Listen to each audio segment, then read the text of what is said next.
The gazebo's over there.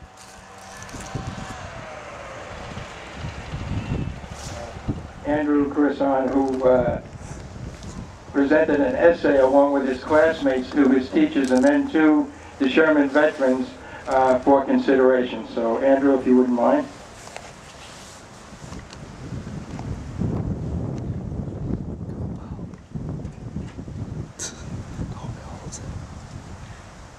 I'd like to let you all know that I've come here for you and nothing else.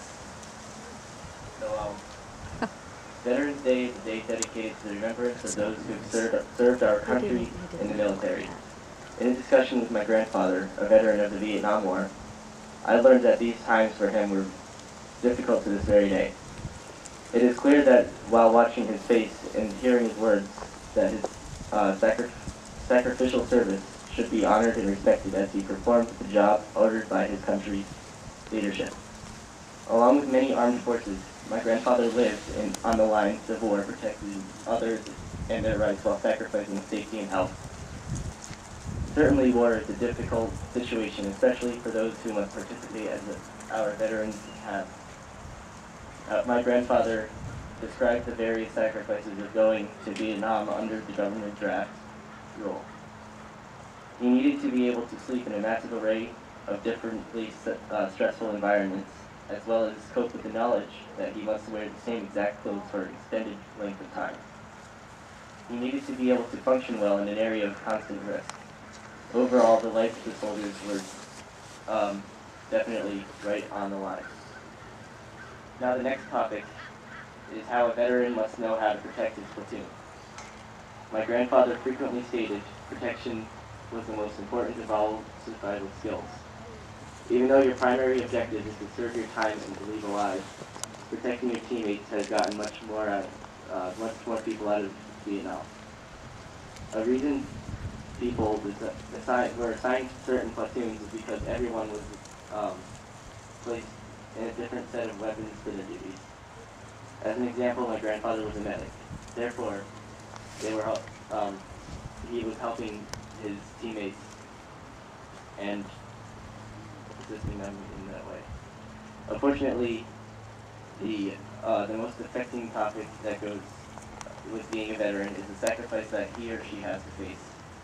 Sacrifice is not just physical, like losing a limb or dealing with long-term pain, but mental as well, as in post-traumatic stress and the adjustment to gunfire. Not all can put up with the stress it entails, but thankfully my grandfather made it through it fine. One example my grandfather stated is that after he returned from the war, there was a loud boom from a car backfiring, and he dropped to the floor in the middle of a bank. This is a very stressful, very serious attribute, and it must be respected, as well as the fact that these men fought not only for their country, but others as well, and stayed alive to let the younger generations like me interview them for their language arts teachers to grade and report. In conclusion, people had to live in dangerous environments, watch their friends' backs, and sacrifice so much more than a normal person could imagine for all of us. Get the word going. We need people to see that these guys need more help and respect. Wouldn't it be nice that you could be respected by respected. Thank you.